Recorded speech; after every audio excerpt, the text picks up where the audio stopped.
Welcome. We are closing Pride.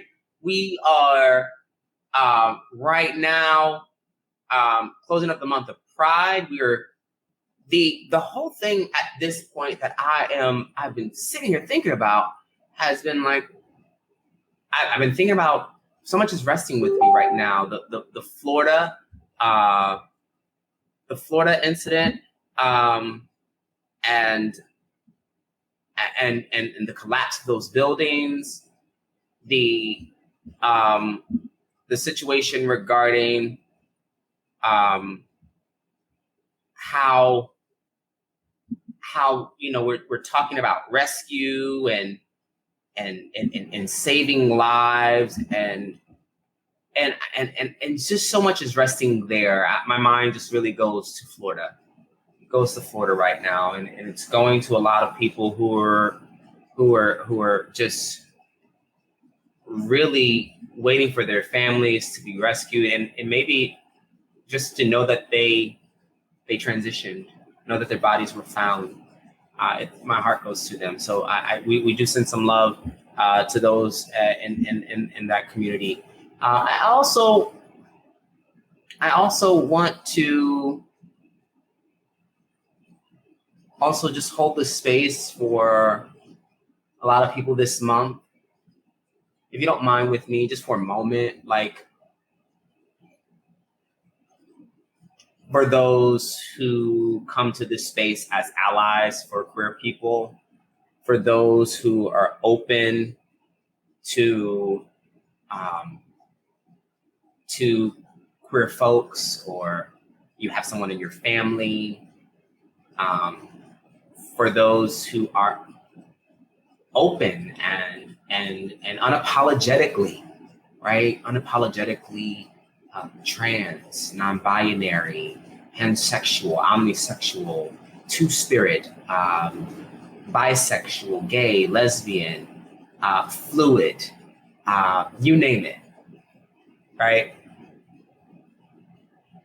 I want you to just imagine with me for a few minutes a space where there is one chair,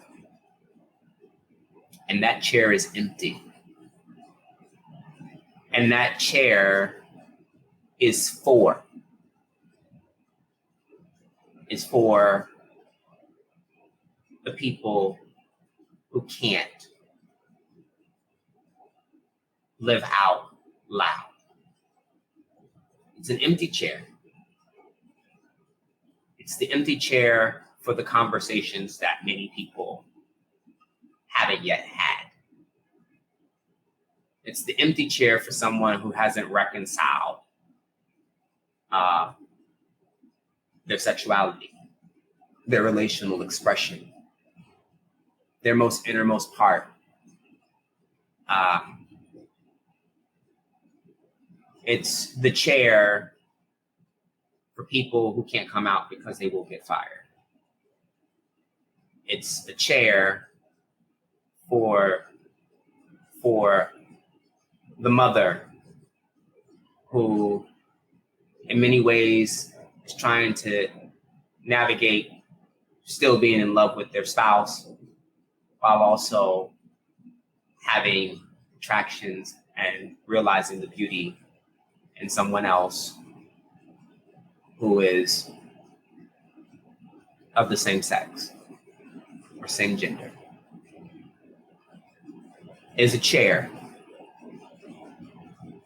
for the youth that have nothing, that feel like they can't say anything, they can't talk to anybody.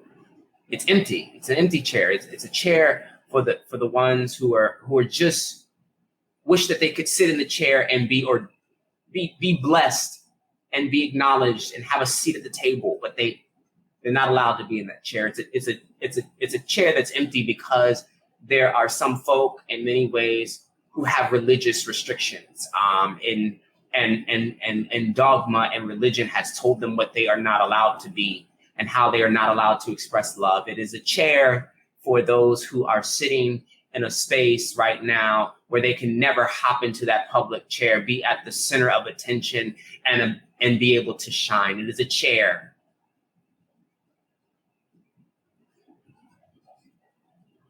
for them, our unseen guest.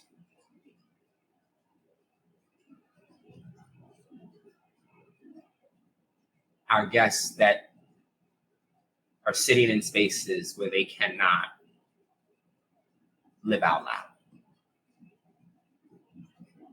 Please keep that chair. And anytime somebody wants to sit in that chair because they know that they can be open with you, keep that chair open. Keep that chair available. And while you're at it, when that chair has someone in it for that moment, do yourself a favor and pull up a chair. Because we all need beloved strangers.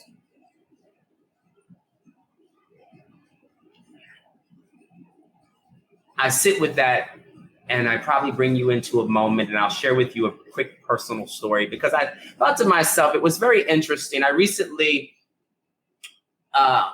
saw a post of a video of a pastor talking recently and had somehow began to prophesy, if you will, about his congregants, or a few of his congregants, as he understood the Lord to tell him that he was that his congregants were on Grindr, jacked. He knew these particular apps that are gay affirming apps, and these apps, and how he began to convict his congregants that they needed to get off. And he was calling them out in the middle of the sanctuary. I thought it was a very interesting video. And I should probably look up the video at some point so I can pull this experience up for y'all one day. But it was an interesting video to watch because it begins to call out his congregants. And it's very brutal, if you will. Public scrutiny has this tension. It comes with a deep place of shame and guilt. And I find it to be absolutely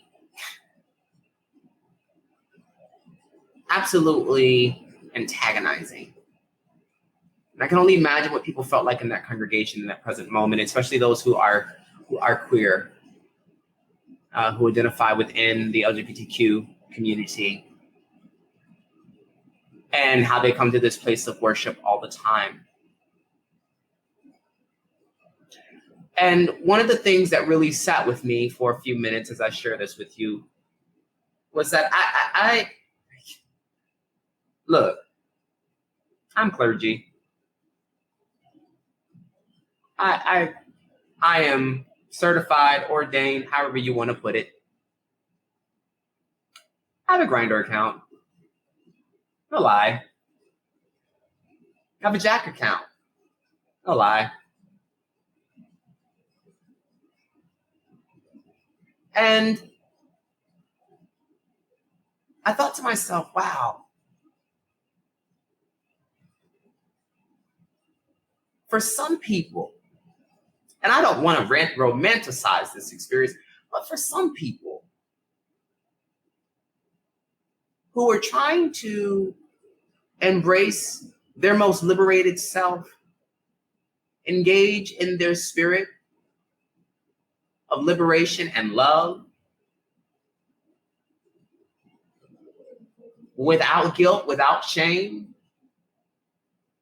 that is the safest place. And believe it or not, that is their sanctuary.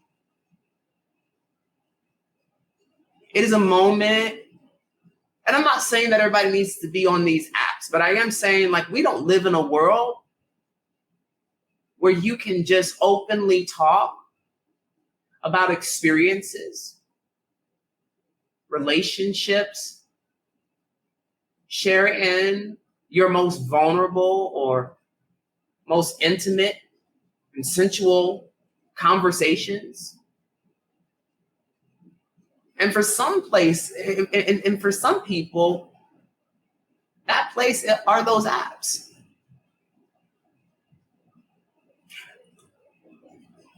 You would probably be like, well, wow, I never thought about that. No one can always comfortably walk around and just compliment people without them feeling infringed upon, or if they're going to catch or be contaminated by gayness, by transness.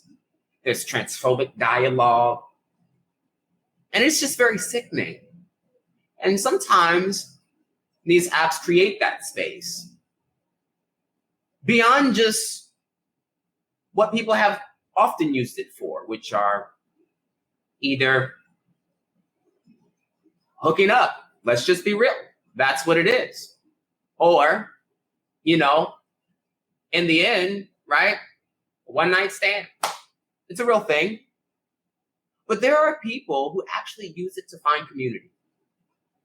There are people who use it to find sanctuary. I recently went to Susquehanna Valley, which is in the center of Pennsylvania. Woohoo! And it was quite an experience. I had just flown in from Atlanta on a midnight plane and back into Baltimore. I got into Baltimore and had to get ready around 7 o'clock after trying to get settled by about 4 a.m. in the morning. But 7 a.m., I had to hop into the car. Me, my boyfriend, and my mother, we got in the car, and then we were heading to central Pennsylvania. It was a lovely day. It was a lovely day. Enjoyed the ride. We spent a lot of time. We kept driving. We got to the location. And if you've never been to Susquehanna, it is a beautiful place. It is filled with beautiful mountains, and the valley is gorgeous, and the river glistens so beautifully in the light. And even with the slight rain, it has this beautiful gray. It's not a gray of like a storm, but it has a real soft gray, a very pastel-like gray. And I'll tell you, the gray faded and the sky was blue, and I was sitting there, and it was 6 o'clock. And 6 o'clock is when I take my retroviral pills, my big Tarby, my HIV pills, for those who don't know. And I took my pill. I thought I was going to take my pill. And I didn't have it on me. I didn't have it at all. And if anybody knows anything about that kind of pill that you have to take, it's a one-day pill. And I began to freak out because I did not have my pill. And in that present moment, feeling alone, feeling like I can't talk about anything, had that no one around me in my world of straight allies was going to be able to help me, especially on a Sunday, to find my medication. That meant I would have had to ride all the way from Susquehanna, all the way back down to Baltimore, when I had to be there also the following day. And let alone head to New York, where I am right now, to take care of some things. I was exhausted. I had just flown in from Atlanta. I had just drove from Baltimore to Susquehanna Valley. And then in another 2 days, I would have to go and be in New York City. There is no break in between. And most people always wonder where I'm at. I got tense. I got nervous. And gratefully, my boyfriend decided to open up the phone. And I decided to open up my phone. And we brainstormed. And you know what? Gratefully, I reached out on Grindr, asking multiple people within that one community. Some, as if you've never been on Grindr, it tells you how far some people are. It can tell you if someone is literally 1 foot to maybe 16 miles. Some people were 45 miles.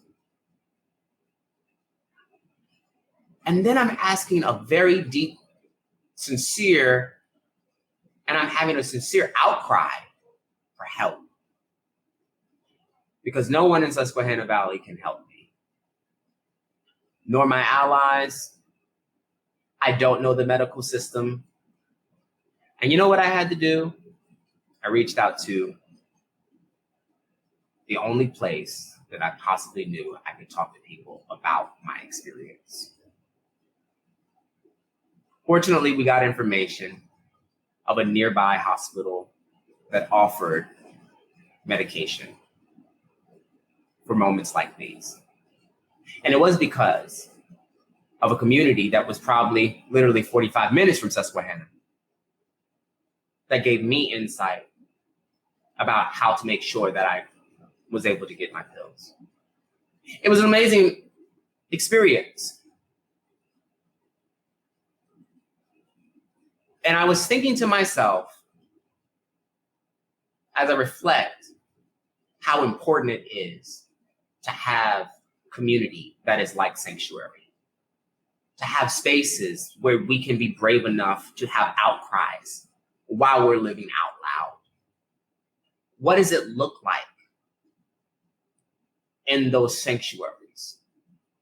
What does it look like for sanctuary for you? Is it at home? Maybe it's your colleagues at work. Maybe it's sitting in your study.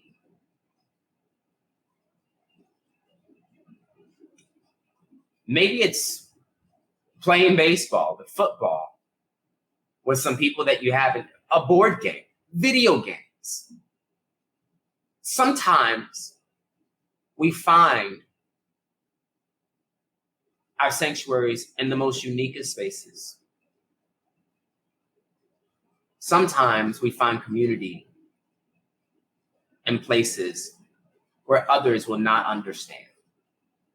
And I'm sure, as much as we can have people judge other folk for establishing community in other spaces, I don't judge anybody in this space for being on those apps. They saved my behind when I was in Athens, Ohio, to know where I could hang out and be in safe space with other queer people.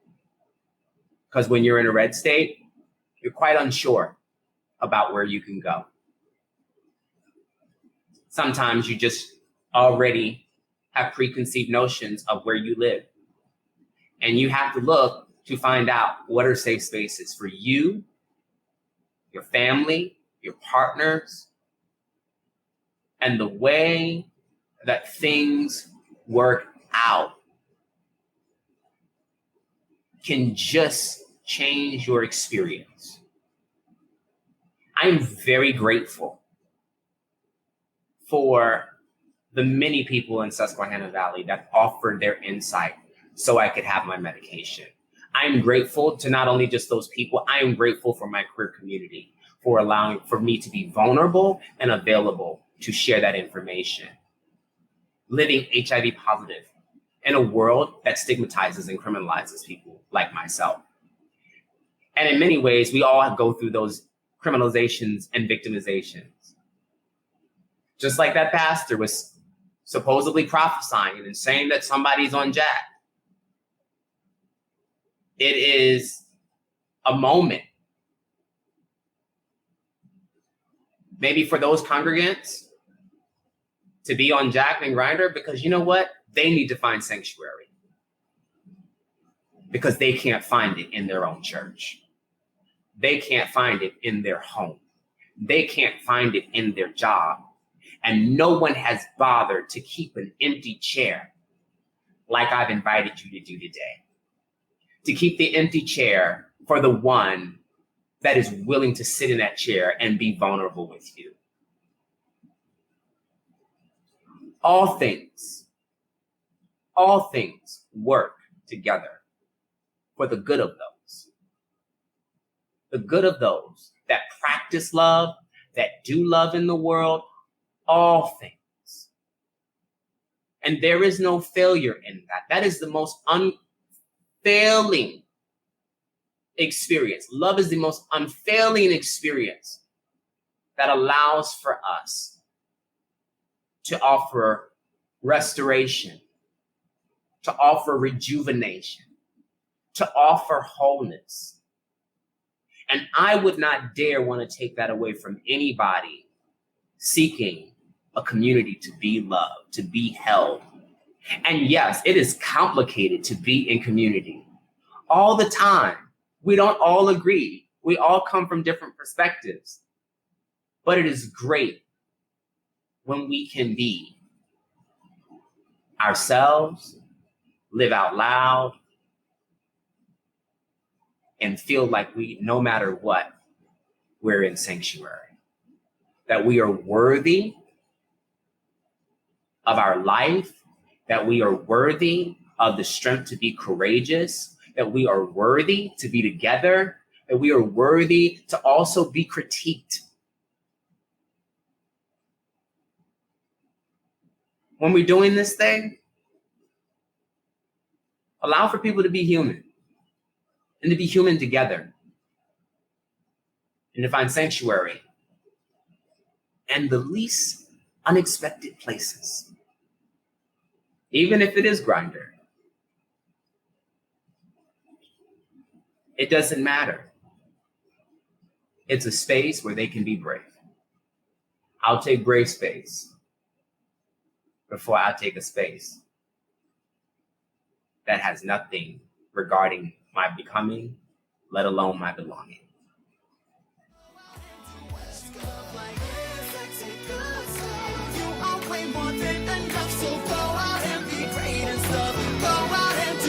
You love right now.